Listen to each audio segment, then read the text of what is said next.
Ea ondo ulertu dudan. Nola gehien kobratzen dutenentzat ez zaie tokatzen etxebizitza bat, sortu duzue modalidade berri bat etxebideren barruan. 7.000 familia direla esaten duzu. Osea, hoientzat ez dago etxebizitza bat. Igual galdera da, eta gutxiago kobratzen dutenentzat, etxea dago? Zenbat dira? 54.000 dira. 54.000 hoientzat etxea dago? Noski ezetz. Zer egiten ari zarete hoiekin? Prestazioa hori da. Hau, egin duzun bezala. 275 euro hilean, doazenak zuzenean jabe pribatuen eskuetara. Beraz, hor, engantzatzen ari zarete jende pilo bat, kontuz, 54.000 horiek ez dute kobratzen prestazioa, kobratzen dute zati handi batek, baino ez guztiek. Ari zarete, berotzen merkatu pribatuaren alokairuko, burbuila, bai, hori egiten ari zarete.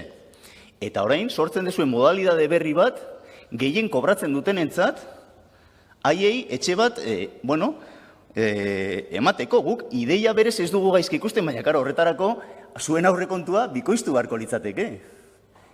Bikoiztuko da?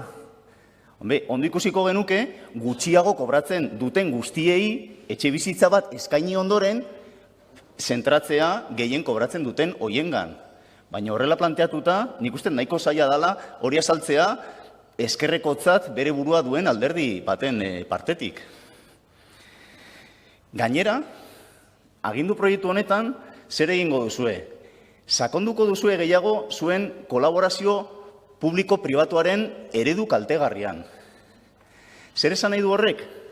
Nola kaptatu nahi dituzuen promotore pribatuen etxe bizitzak alokairu eskuragarrian jartzeko, zer egiten dezue? Berriz ere, lehen egin dezuna. Hau, talonario atera, eta ordaintzen diezue, etxe bizitza bakoitzagatik, 10 urtetan jartzen baldin badute alokairu eskuragarrian, 12.000 euro. Eta 20 urte jartzen badituzte, 24.000 euro, etxe bizitza bakoitzagatik. Ideia ere ona dirudi, baina ze gertatzen da? Gertatzen da 10 urte horiek pasatzen direla. Ze gertatzen da 10 urte horiek pasatzen direnean? Familia horiek kalera doazela, eta arazoak datoz.